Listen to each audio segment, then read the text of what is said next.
In the 16th century, a man with a gold-hooped earring and a little goatee picked up a quill and wrote some of the finest sonnets the world has ever seen. 500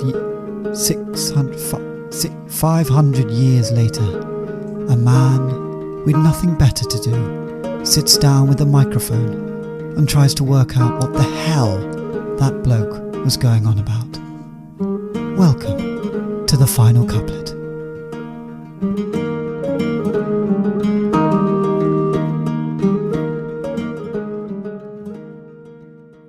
Oh, hello there, and welcome back to the final couplet with me, Theo Cowan. Great to be back here on my own. What a week we had last week with Emma Pates. As a first guest, I thought she was great, and I really enjoyed chatting to her about Sonnet 30. And now being back on my own in the studio, i.e. my living room, it feels a bit lonely. I'm not going to lie. And it's making me think maybe I should get some more guests on. So watch this space. But for now, you do just have to listen to me. The good news, of course, is that we will return to our story later on, and I know you've all been thinking, what's going on with the shadowy figure and Shakespeare? I'm desperate to find out more. Well, you needn't have to wait any longer, for in but 10 minutes' time, you will be hearing the continuation of the story. And you know, Shakespeare is in the limelight a little bit at the moment, isn't he? I don't know if you've noticed a bit more Shakespeare talk. Judi Dench has released her biography thing, her autobiography about Shakespeare and stuff. And the BBC are doing their big month of Shakespeare because of the folio, his first folio. If you don't know what a folio is, it's actually just when they got all of Shakespeare's plays and pops them in a big book. But obviously back then they didn't have a printer, so they had to painstakingly put little letters in ink and stuff and then pop them on a page. So it actually would have taken a long old time. But without that, we wouldn't be reading Shakespeare's works. So thanks to those people that tirelessly put little letters in ink and put them on pages for us. Those are the real heroes. Right, I think it's about time to stop talking about that and talk about other things like Shakespeare's 31st sonnet. Just a little forewarning about this one is that it is a confusing one. I'm not going to sugarcoat it for you. It's hard. I don't really know what he's going on about in this one, really. So while I'm reading it, if you're thinking, what the hell is going on here? That's fine. I think that's actually encouraged. And if you're thinking, I know exactly what he's talking about, I totally get it, then I think it's time to have a long, hard look at yourself and try and work out why you can relate to this and how you can understand it. Okay? Let's dive in to Sonnet 31. Sonnet 31. Thy bosom is endeared with all hearts, which I, by lacking, have supposed dead. And there reigns love, and all love's loving parts, and all those friends which I thought buried. How many a holy and obsequious tear hath dear religious love stolen from mine eye as interest of the dead, which now appear but things removed that hidden in thee lie. Thou art the grave where buried love doth live, hung with the trophies of my lovers gone, who all their parts of me to thee did give. That due of many now is thine alone. Their images I loved I view in thee, and thou, all they, hast all the all of me. Well, it's a shame, isn't it? Because Sonnet 29 and Sonnet 30 were, I thought, lovely, relatively straightforward, humble, And this one is harder to get, isn't it? Do you get it? Do you get it? Be honest. If someone read that to you just as I did then, could you tell me what it meant? Probably not. And if most of the people listening don't get what it means, does that make it a good poem? There's the question. Eh? But of course, I know we have to remember that it was written a long time ago and people spoke all different and stuff back then. And this was maybe just a very basic poem to people back then. But I just wonder if your average person in the street would be able to get this, 400 years ago during Shakespeare's time. Would they get it? I don't know. Were people in Shakespeare's time just cleverer than we are now? And could they understand all these things? That's the real question. And I don't have an answer for you because I can't go back in time, which is a shame. Right, let's go into this one line by line and try and work out what the hell it all means. So we start with, thy bosom is endeared. By the way, do you like that I'm doing the ed? Endeared, supposed, buried. Pretty good. Anyway, where were we? Thy bosom is endeared with all hearts, which I, by lacking, have supposed dead. I think it's useful to think of hearts in this case as love. So, thy bosom is endeared with all hearts is thy bosom is endeared with all love, which I, by lacking, have supposed dead. So, which he, Shakespeare, because of the lack of love that he's received from others, have thought of as dead. Maybe not actually dead, but maybe more dead to him.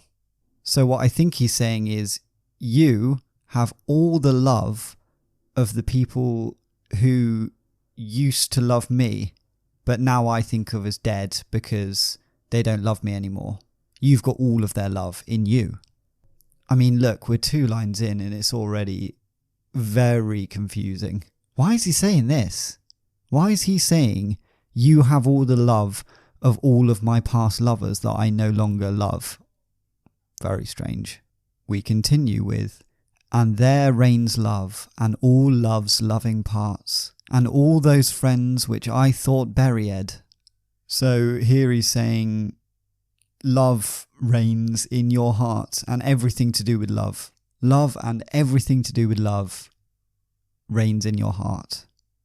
And then he's saying, and also in your heart is all of those friends which he thought were buried, were sort of dead and buried. So he's got the love so far, all right, in this person's bosom is the love of all the people that Shakespeare used to love and doesn't love anymore, and also just love in general and everything about love, and also the friends that he thought were dead.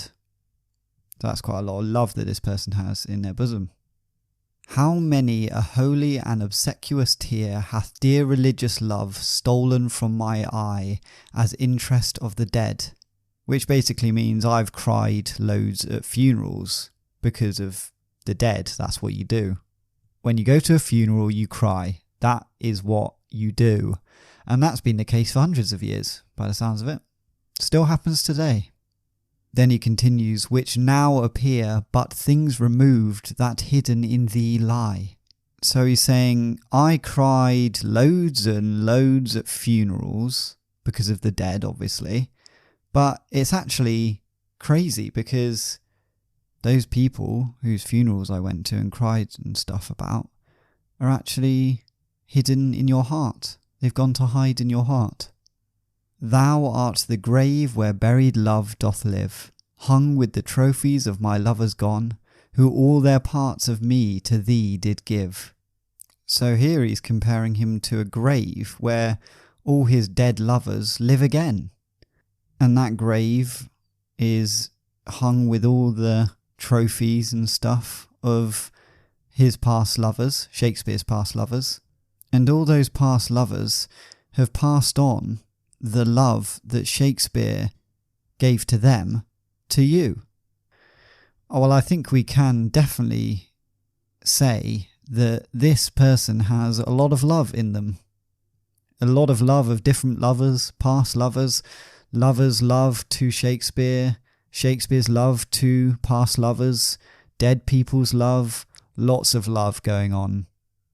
Listen, I'm not sure, here's a little tip for you, Shakespeare, if you're listening. I'm not sure if comparing the person that you're courting to a grave is a great idea. I would maybe pop that one in your drafts and go back to the drawing board. And also, dare I say, it's a bit of a faux pas to talk about your past lovers like that, especially if they're actually dead. So all the love that you gave other people is now in this person. I don't think he wants to know, does he? Does he want to know that all of your love for dead lovers is now in his heart?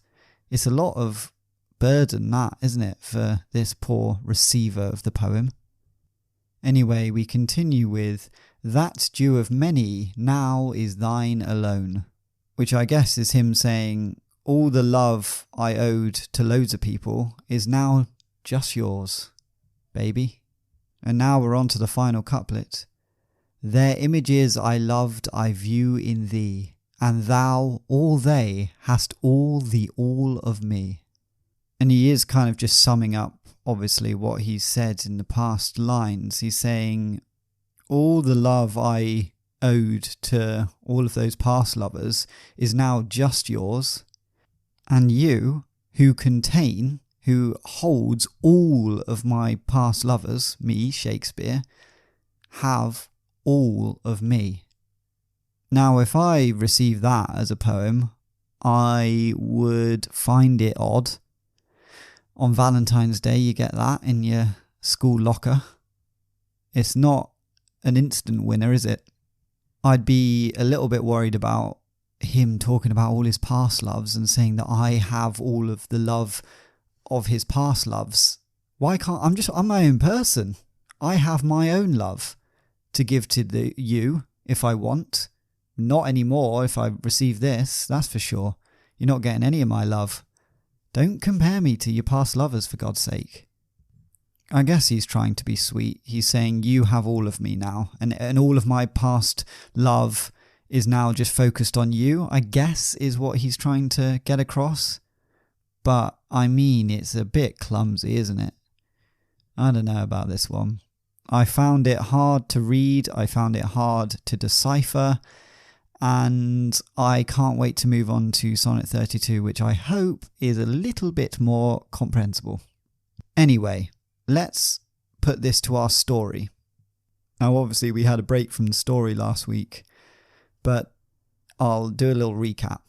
So what happened in the last episode of our story is Shakespeare was in the pub and he'd been talking to the barmaid and he'd done a little song and dance, and he'd realised that he needed to write a much more comprehensive love poem to the shadowy figure. And so that's exactly what he did. And he got his cat that he's befriended and popped the sonnet on the cat and sent the cat off into the night to deliver the love sonnet to the shadowy figure. Of course, we still don't know who the shadowy figure is, but in this episode, let's find out how the shadowy figure receives that sonnet and what happens next. The shadowy figure finishes reading Shakespeare's latest sonnet and thinks, at least he's being honest in this one. And I respect that, because his last sonnets have sort of lost me a bit. But how could I fall in love with someone I've never met? And how can this person that I've never met think that they love me? It's crazy. They've just fallen in love with me because their cat chose me out of all of the people in London.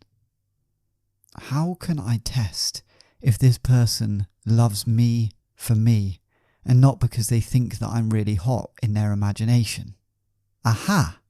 The shadowy figure suddenly has a revelation and thinks, I'm going to get my ugliest friend and send them to this writer of the sonnets, and that ugly person will pretend to be me. If this writer of the sonnets falls in love with this ugly person, I know that they're in it for the love and not the looks. Aha! A very clever idea from me, the shadowy figure. The shadowy figure quickly scrawled a note saying, "Dear sonnet writer, your last sonnet has moved me to tears and has persuaded me to meet you in person. On the 14th of November, meet me in the graveyard. You know the one. I'll be waiting, wearing a red rose behind my left ear."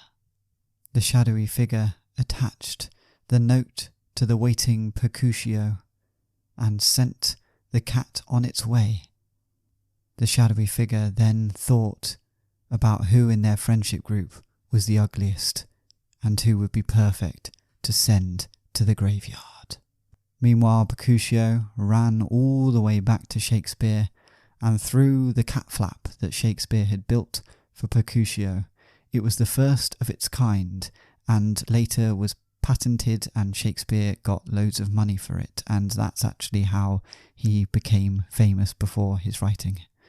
Mercutio jumped up into Shakespeare's arms, and Shakespeare ripped off the note around Mercutio's neck and read it. A little tear ran down Shakespeare's cheek. He was so happy, he was ecstatic. All he could think about was what this gorgeous mystery figure looked like, and about the passion that they would have in this graveyard. It was going to be electric. He looked down at Mercutio, who was affectionately rubbing his body against Shakespeare's leg, his little eyes looking up into Shakespeare's. And Shakespeare thought, you know what? Without you, none of this would have been possible. And I've treated you so badly. I've made you run all around London constantly for the last week.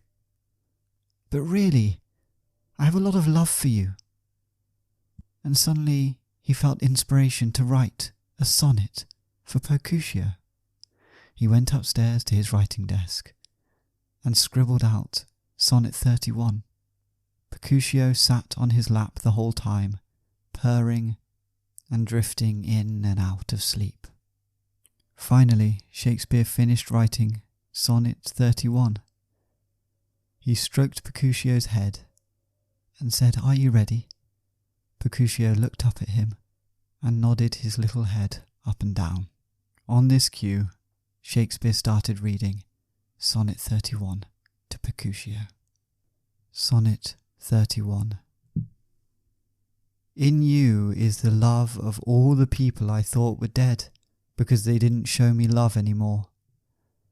Love and everything to do with love reigns in your heart, and so does the love of all those friends which I thought were buried. How many pointless tears have I shed at funerals because someone has died, only to find out they've actually gone to hide in your heart. You are the grave where buried love lives on, decorated with trophies of all my past lovers, who gave you all the love I owed to them. The love I owed to loads of people is now all yours. I see all my past lovers in you, and you, absorbing them, have all of me. Well, well, well. That was a story, wasn't it? Nice to see Mercutio get a bit of recognition for once, isn't it? Because I was worried about that cat, but it's nice that Shakespeare has written one of his most confusing sonnets for the cat. Because it doesn't really matter, does it? Because cats can't understand the English language. So it's perfect. It's perfect. Good. And what is going on with that shadowy figure? I mean, they're getting their ugly friend to go to the graveyard to meet Shakespeare, to test Shakespeare. It's quite clever, I think. And I'm really looking forward to how that one turns out. Will Shakespeare bite? Or is Shakespeare just a shallow man like the rest of us? Find out next week. Until then, bye!